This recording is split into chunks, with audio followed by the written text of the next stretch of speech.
যারা বলেছেন আল্লাহ এক, এই মমতাজুল ইসলাম বলছি 100% ভুল। যদি বলছেন প্রমাণ করুন, প্রমাণ করব। এখানে তো আলেম ওলামারা আছে, বা যারা মাইকে শুনতে পাচ্ছেন, যারা বসে আছেন আলেম ওলামারা, আমার যদি ভুল তথ্য পেশ করি তাহলে আমাকে ধরবেন, কোনো সমস্যা নেই, আমি প্রস্তুত রয়েছি। মোকাবেলা করতে প্রস্তুত নয়, আমি ভুল সংশোধন করতে প্রস্তুত। মোকাবেলা করার মতো বিদ্যা আমার নেই। এক, এখানে কোন মাদ্রাসায় পড়েন এরকম কোন ছেলে আছে বাবু? তোমরা কেউ একজন বলো। মাদ্রাসার ছাত্র কেউ আছো এখানে? আছে? আছে, অনেকজন আছে, হয়তো ভয়ে হাত তুলছে না। এরা দুজন আছে, এরা দুজন, কয়েকজন আছে না? তোমরা কোন জমাতে পড়ো শুধু এটা বলো, কি বই পড়ছো বলো, বলতে পারবে? আচ্ছা, বলতে হবে না, তাগুলো ভয় করছে। তোমাদের কোনো ভয় নেই, আমার ছেলেরও প্রায় 15-16 বছর বয়স, আমার ছেলের বয়সী তোমরা, তোমাদের কোনো টেনশন নেই, ভয় নেই। আমি তোমাদের লজ্জাতেও ফেলবো না, কয়েকটা কথা জিজ্ঞাসা করবো, তোমরা শুধু হ্যাঁ আর না বলবে, শুধু তোমরা তিনজন। এক, আমরা জানি যে আরবিতে, এই বাংলাতে কিছু সংখ্যা ব্যবহার হয়, যেমন 1, 2, 3, 4, 5, 6, 7, 8 হাবি জাবি 100 পর্যন্ত হয় কি হয় না? হয়। আচ্ছা, এই সংখ্যাগুলো ইংরেজিতে কি বলে? 1, 2, 3, 4, 5, 6 হাবি জাবি 100, তাই তো? 100 পর্যন্ত হয়ে গেল। আচ্ছা, এইরকম আরবিতেও কি আছে না নেই? আছে। আচ্ছা, তোমরা এবার বলো মাদ্রাসা ছাত্ররা, বাবুরা, আরবিতে এক কে কি বলে বলো? ওয়াহিদুন। ইয়েস, ওয়াহিদুন। ওয়াহিদুন মানে এক। যারা আপনারা আল্লাহকে এক বলেছেন তারা কতটা ভুল বলেছেন এটা আমি প্রমাণ করে দিই। তাহলে আরবিতে ওয়াহিদুন মানে এক, তাই তো? আল্লাহ পবিত্র আল কোরআনের ভিতরে বলছে, কুল, নবী আপনি বলুন, হুয়াল্লাহু কি আহাদ। আহাদ মানে আল্লাহ এক। তাহলে আহাদ মানেও এক আর ওয়াহিদ মানেও এক। আল্লাহ কই বললেন না কুল হুয়াল্লাহু ওয়াহিদ? নবী আপনি বলুন আল্লাহ এক। আল্লাহ কি ব্যবহার করছে? কুল হুয়াল্লাহু আহাদ। এই আহাদ আর ওয়াহিদের যদি ডিফারেন্স করি, এখন আমি মোটামুটি 20 মিনিট লাগবে। এই আহাদ আর ওয়াহিদের যদি ব্যাখ্যা বিশ্লেষণ করি 20 মিনিট লাগবে। আপনাকে আমি অত সময় দিচ্ছি না, 2 মিনিট আপনাকে একটা জিনিস বুঝিয়ে দিই, আহাদ আর ওয়াহিদের কত ডিফারেন্স। সুবহানাল্লাহ। মানে কোরআনে আল্লাহ যে শব্দ ব্যবহার করেছে, এই শব্দগুলো যদি আপনি ব্যাখ্যা বিশ্লেষণ করেন, আপনার মৃত্যু পর্যন্ত সময় চলে যাবে, আপনি কুল কিনারা খুঁজে পাবেন না, মৃত্যু পর্যন্ত। যারা আরবি পড়তে জানেন, আলিফ বা তা সা জিম হা খ। আচ্ছা, আলিফ জবর কি হয়? আ। তাহলে এই বর্ণগুলোর ভিতরে একটা হামজা বলে শব্দ আছে না? হামজা জবর কি হয়? আ। আলিফ জবর আ, হামজা জবর আ।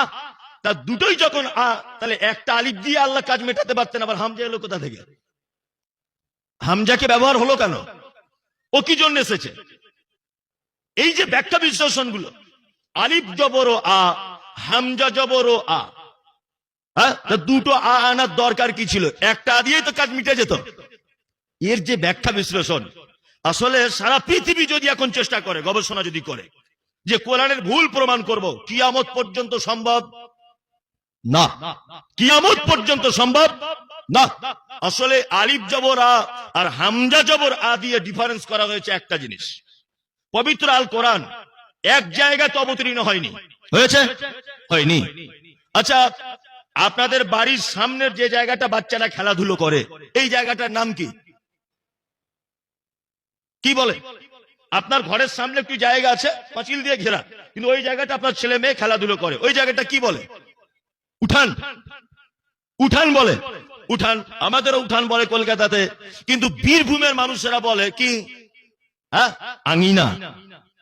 আমাদের বাড়ির আঙিনা এটা বলে। মানে আঙিনা বলতেও যা বোঝায়, উঠান বলতেও তাই বোঝায়।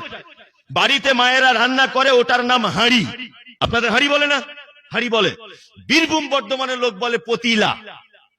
পতিলা বলতেও যাকে বোঝায়, হাঁড়ি বলতেও তাকেই বোঝায়, বুঝায় না? তা পবিত্র আল কোরআন কখনো অবতীর্ণ, আল্লাহ নবী কখনো তায়েফে ছিলেন, তায়েফ অবতীর্ণ হয়েছে। তিনি কখনো বদরে গিয়েছেন, বদরে অবতীর্ণ হয়েছে। তিনি কখনো উহুদে গেছেন, উহুদে কোরআন অবতীর্ণ হয়েছে। তিনি কখনো আপনার মুজদালিফার দিকে গেছেন, ওইখানে একটা আয়াত অবতীর্ণ হয়েছে। তার মানে মক্কাতেও, মদিনাতেও, গোটা সৌদিতে এই সিস্টেম ছিল। মক্কাতে যে শব্দটা আলিফ দিয়ে ব্যবহার হয়, মদিনাতে ওইটা হামজা দিয়ে ব্যবহার হয়। তায়েফে যেটা আলিফ দিয়ে ব্যবহার হয়, ওটা বদরের দিকের মানুষ হামজা দিয়ে ব্যবহার করে। আবার কলকাতার মানুষ বলে 70 টাকা, আমি বসিরহাটের মানুষ বলে 70 টাকা, ওদের উচ্চারণটা একটু আলাদা। মুর্শিদাবাদের মানুষ বলে যে কোথায় গেলি, নদিয়ার মানুষ বলে কোথায় গেলি, কলকাতার মানুষ বলে কোথায় গেলি। আপনাদের এখানে একটা চলতি ভাষা আছেই, কিন্তু সব একই জিনিস, শুধু একটু আঞ্চলিক শব্দের আলাদা। আল্লাহ সুবহানাহু ওয়া তাআলা এই জন্য কোরআন মাজিদেও ঠিক অনুরূপ ভাবে আয়াতগুলোকে সেটিং করেছেন। যেখানে হামজা দিয়ে যে শব্দ ব্যবহার হয়েছে হামজা দিয়েই হয়েছে, যেখানে আলিফ দিয়ে হয়েছে আলিফ দিয়েই করে দিয়েছে। এবারে আহাদ আর ওয়াহিদের ডিফারেন্সটা বলা হয়নি। আমরা 1 2 3 4 5 6 এই যে গণনাটা করি, বা এই যে একটা, এই একটাকে আরবিতে বলা হয় ওয়াহিদ। কি বলা হয়? ওয়াহিদ। ভালো করে বুঝবেন। এবার আপনাদেরকে একটা জিনিস দেখায়, এই কলমটা নিয়ে আমি এখানে 1 লিখলাম, 1, এই একটার নাম ওয়াহিদ। কি বললাম? ওয়াহিদ। তার পাশে ডান দিকে একটা শূন্য দিলাম, কত হলো? 10। আচ্ছা 10টা যখন আমি বলছি তখন 1 থাকছে না 1 কেটে যাচ্ছে? কোনটা কাটছে? আমি এই 1-এর আবার বাম দিকে একটা 5 লিখে দিলাম, কত হলো? 51। 51 যখন বলছি 1 আর টিকতে পারছে না। এটা এমন এক যে এক কখনো ডান দিকে কাউকে নিতে পারে, কখনো বাম দিকে কাউকে নিতে পারে। এই 1-এর ডান দিকে কেউ বসতে পারে, এই 1-এর বাম দিকে কেউ বসতে পারে। এই জন্য এর নাম আরবিতে বলা হয় ওয়াহিদ। কি বললাম বুঝলেন? ওয়াহিদ এমন এক যে অপরের উপরে নির্ভরশীল। আহাদ মানে একক। আহাদ মানে একক। আপনাকে কেউ জিজ্ঞাসা করলে আল্লাহ কজন, আপনি 1 এটা বলবেন না, আপনি বলবেন আল্লাহ একক। একক মানে তার ডান দিকেও কেউ কিয়ামত পর্যন্ত থাকবে না, তার বাম দিকেও কেউ কিয়ামত পর্যন্ত আসবে না। যিনি একাই 100, তিনি কে? আল্লাহ। ওই জন্য এখানে মানে করতে হবে কুল, নবী আপনি বলে দেন হুয়াল্লাহু আহাদ, আল্লাহ একক। আল্লাহ কি একক? এক নয়। এক হলে দ্বিতীয় পক্ষের সম্ভাবনা থাকে, এক হলে তার আগে পিছে কেউ আসার সম্ভাবনা থাকে, কিন্তু একক যখন আপনি বলে দেবেন তার আগে বিচার কেউ থাকবে না। তার একটা জিনিস জানা হয়ে গেল, শিরক আকবরের অনেক ভাগের ভিতর একটা ভাগ হচ্ছে শিরক ফি যাত। আল্লাহ একক, এইটাতে আমরা মুসলিমরা বিশ্বাসী না অবিশ্বাসী? বিশ্বাসী। বিশ্বাসী। খ্রিস্টান ভাইদের 3টা আল্লাহ, যিশু আল্লাহ, ওর মা মেরি আল্লাহ, আর আল্লাহ আল্লাহ। আবার হিন্দু ভাইদের আল্লাহ শেষ নাই, ওরা বহুত্ববাদীতে বিশ্বাসী। যেমন বাচ্চা ছেলে যারা স্কুলে যায়, স্কুলে একটা পূজা হয়, কি পূজা বলুন তো? সরস্বতী। তার মানে হিন্দু ভাইদের এটা ধারণা যে বিদ্যার দেবী হচ্ছে সরস্বতী, আর সরস্বতীকে বিদ্যার ডিপার্টমেন্টটা দেওয়া হয়েছে।